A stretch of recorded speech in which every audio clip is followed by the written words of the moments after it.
የቁማር አይነት የኦንላይን ቁማር በጣም ብዙ ወጣቶችን እየወሰደ ያለ እየገደለ ነው ህይወታቸውን እያሳጣ ያለ በቁምም እየተቆጣጠራቸው ያለ በጣም ብዙ መከራ ያደረሰባቸው ያለ ሱስ ውስጥ እየተፈቃቸው ያለ ጉዳይ ነው። ስንቶቻችሁስ በዚህ ተጠቅጣችኋል? ብዙዎቻችሁ ደግሞ ታውቁታላችሁ። ከሰሞኑ አንድ ወንድማችን በኢቢኤስ ፕሮግራም ላይ 2030 በሚለው ፕሮግራም ላይ ቀርቦ ብዙ ነገሮችን ከራሱ ተሞክሮ ጋር በተገናኘ ያነሳው ያወጣው መረጃ አለ። ከዛም በኋላ ሶሻል ሚዲያውን በጣም ብዙ ተቆጣጥሮታል። ይሄ አይነት ብዙ የተጎዱ ህይወታቸውን ያጡ ህይወታቸው የተመሰቃቀለባቸው ብዙ ወጣቶች ይወጡ የተናገሩ ይገኛሉ።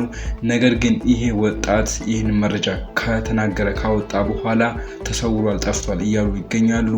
እስኪ ምን ነበር ያስተላለፈው መልእክት? ነገር ይወስ ምንድነው ወደምለው ልውሰዳችሁ። ከቤት ወጥቻለሁ አንዱ ሌላ ነገር ይላልና አንተ ደግሞ የሰራኸው አለ ሌላ ራሱን ያጠፋ ጓደኛ አለ። ከአባቱ ጋር ነው የሚሰራው ሱቅ ለልጅ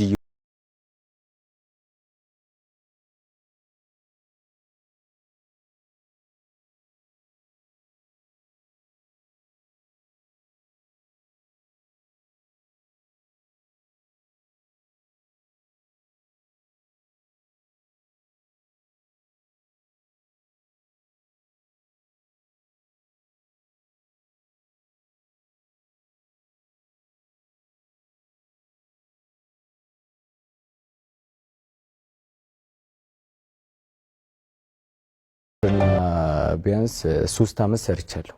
እሺ እና ለትንሽ ጊዜ ረፍት ስለ ያው ከባለቤቱ ጋር በትንሽ ነገር ተኮራርፈን ባቆምኩበት ሰዓት ነው ያው ከጓደኞቼ ጋር በሙሉ ሰዓት ይሄን ቨርቹዋል ጌም ለመድኩት።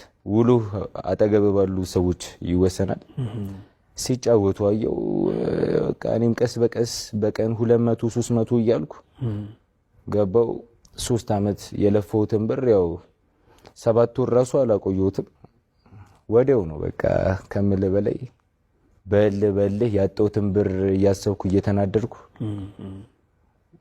ከራሴን ብር አልፎ ወደ ብድር ሂጂ ወደ ሰው ብድር ብዙ ገንዘብ አጥቻለሁ። ከኔ በላይም ያጡ ሰዎች አሉ። እኔ እንደው ትዳር የለኝም ምን የለኝም፣ ትዳር ያላቸው ሰዎች አሉ ትዳራቸውን እስከ መፍታት እንዲሁ በሰፈር ደረጃ ነው መነግረህ። ሌላ ቦታ ሳልሄድ በዚህ ቨርቹዋል ጌም ምክንያት ብዙ ነገራቸውን ያጡ ሰዎች አሉ። በጣም ብዙ ነገራቸውን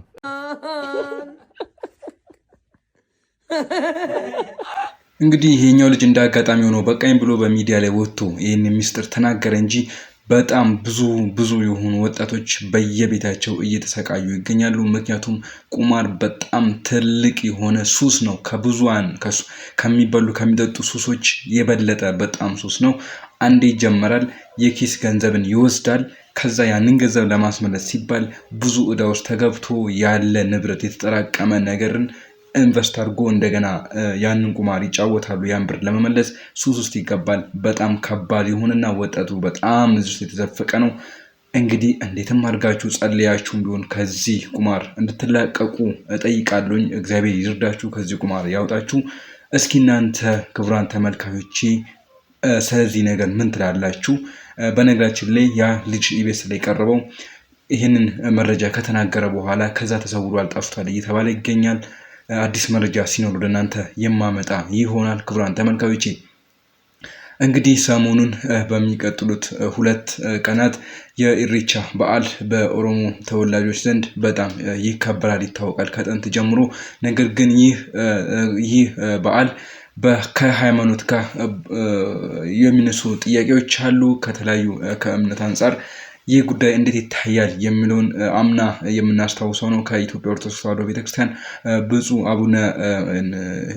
አቡነ ሄኖክ ኢሬቻ በዓልን ከኢሬቻ በዓል ጋር በተገናኘ ይህ ባዕድ አምልኮ ነው የሚል ሀሳብ አንስተው አስተምሮ ነበረ። ኦርቶዶክስም ይህን እንደማትቀበል አንስተው በጣም ብዙ ቅሬታ ሲቀርብባቸው ነበረ። አሁን ደግሞ 2 ዶክተሮችን ጋብዛችኋለሁ። የፕሮቴስታንት እምነት ተከታይ ናቸው፣ ፓስተር ናቸው። እሱን አቀርብላችኋለሁ፣ ትከታተላላችሁ። ብዙ ሀሳብ ተነስቶበታል። እናንተስ ሀሳባችሁ ምንድነው የሚለውን ኮሜንት ላይ በጨዋነት ታስቀምጡልኛላችሁ። እኔ በሌላ በአዲስ መረጃ ተመልሼ እስክመጣ ድረስ ሰላም ከእናንተ ጋር ይቆይ። ቸር ቆዩልኝ። ኢሬቻ ለማስወገድ ወደ አደባባይ መውጣት አለበት።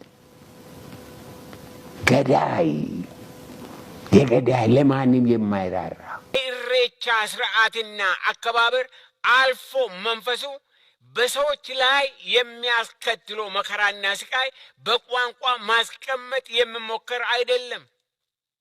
ለዚህ የኔ ቤተሰብ ህያው ምስክር ነው።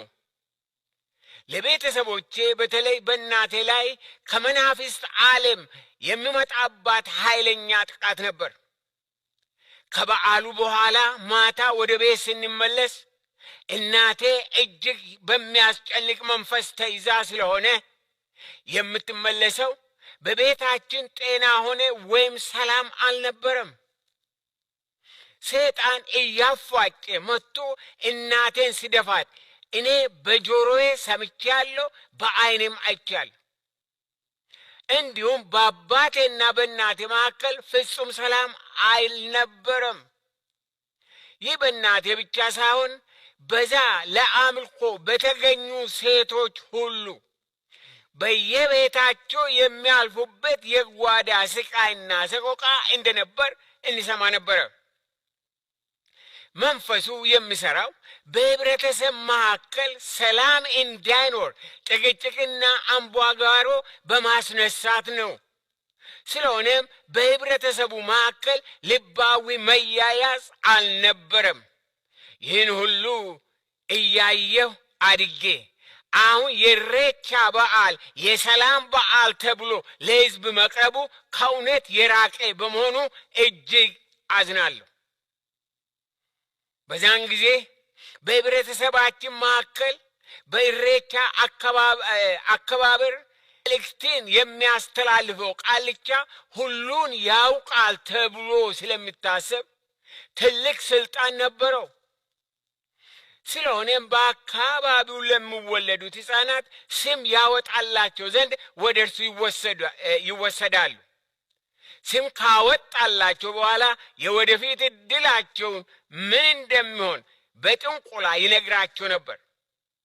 ከወላጆቼ የተወለዱት የመጀመሪያዎቹ 3ቱ ህፃናት ሲወለዱ ወደ ቃልቻው ቤት ተወስደው ስም ከወጣላቸውና በኑሯቸው ምን እንደሚገጥማቸው ከጠነቆለላቸው በኋላ ህፃናቱ ልክ ከቃልቻው ቤት ሲወጡ ወደ ቤት ሳይደርሱ በቅጽበት በመንገድ ላይ እያሉ እያንዳንዳቸው እንደሞቱ ወላጆቼ በእንባና በመራራ ሐዘን ውስጥ ሆነው ሲያወሩ ይሰማ ነበር። ወላጆቼ 3ቱ ልጆቻቸውን በቃልቻ ካጡ በኋላ አባቴ ጌታ ይባርከውና ከእንግዲህ ወዲያ ልጆቼ ከሞቱም በቤት ይሙቱ እንጂ እኔ ወደ ቃልቻ ቤት አልወስዳቸውም ብሎ ስለወሰነ ከታላቋ እህቴ ጀምሮ የተወለድነው ቃልቻው ቤት ስላልተወሰን በሕፃንነት ከመቀጨት ተርፈናል። በአደባባይ ከሚደረጉ የዋቀ ፈታ በዓላት መካከል አንዱና ዋናው ኢሬቻ። ዝም ብሎ ተራ ምስጋና አይደለም። ማንም ተነስቶ ሄዶ እዛ ቦታ ላይ በዛ መንገድ የሚያመሰግነው አይደለም። ቤት ቁጭ ብለህ ልታመሰግነው ትችላለህ። እሱ ግን ኢሬቻ አይደለም። የተለያየ ቦታ ላይ ሄደ ልታመሰግን ትችላለህ። እሱ ኢሬቻ አይደለም። ደግሞ የዋቀ ፈታ አይደለም። በሌላ ሃይማኖት ልታደርገው ትችላለህ። ስለዚህ ኢሬቻን ነጥለን ለይተን መስጠት ያለብን ለባለቤቱ ነው። ማን ነው ባለቤቱ? ሃይማኖቱ በደነገገው ራሱ ማን ምን እንደሚያደርግ ማን እዛ ቦታ ላይ ያንን ስርዓት እንደሚፈጽም ዋቀ ፈታ ሃይማኖቱ የደነገገው ነው። ከዛ ውጪ ብታረቅ ጨዋታ ሊሆን ይችላል። ስለዚህ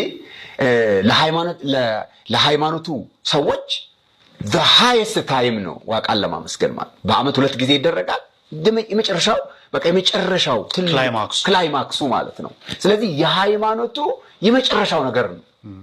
ለማህበረሰቡ ለኦሮሞ ማህበረሰብ ከኦሮሞ ማህበረሰብ መካከልም ለዋቄ ፈታዎች ብቻ የተሰጠ ዋቃን የሚያመሰግኑበት ኦኬ እንዲህ ልንል እንችላለን። ዋቃ ከሆነ የሚመሰገነው ማንንም ሰው ቢገኝስ በምን ስርዓት ነው እዛ የምትገኘው? በምን ስርዓት ነው? እዛ እኮ ሳሪዝ ለምንድነው ሳሪዝ የምትሄደው? ለምንድነው አበባ ይዘህ የምትሄደው? ለምንድነው ልምላሜ ይዘህ የምትሄደው? ለምንድነው ወዝ ጋር የምትሄደው? እግዚአብሔር ለማመስገን ከፈለክ ቤት አታመሰግንም? ቻርች አታመሰግንም? መኪና ውስጥ ቁጭ ብለህ አታመሰግንም? እሱ ኢሬቻ ግን አይደለም። ስለዚህ የኢሬቻው የተለየ ክብረ በዓል ነው፣ ሃይማኖታዊ ክብረ በዓል ነው። ምናልባት አንዳንድ ሰዎች ይሄንን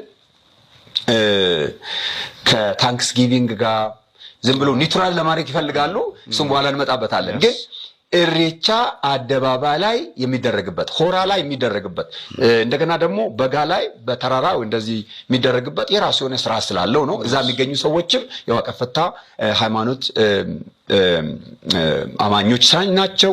ለነሱ በስርዓታቸው የሚያደርጉት ነው። ጨርሰው ባህላዊ ገጽታ የለው። ምንድነው በዛ ጋር የምታየው ባህላዊ ገጽታ? ልብስ፣ ሰዎች ልብስ ለብሰው ይመጣሉ። አሪፍ ልብሶች በዛ ቀን የሚታይ መቼም አስገራሚያን ልብስ አለ። እሱ ባህላዊ ይችላል። ሰው ይታያል፣ አብሮ ይበላል። እሱ ባህላዊ ሊሆን ይችላል። ከዛ ውጪ ግን ፓርቲኩላርሊ የምታረገው ሃይማኖታዊ ስርዓቱ በቀኑ የምታረገው ነገር በሙሉ የዋቀፈታ ሃይማኖት መገለጫ ነው።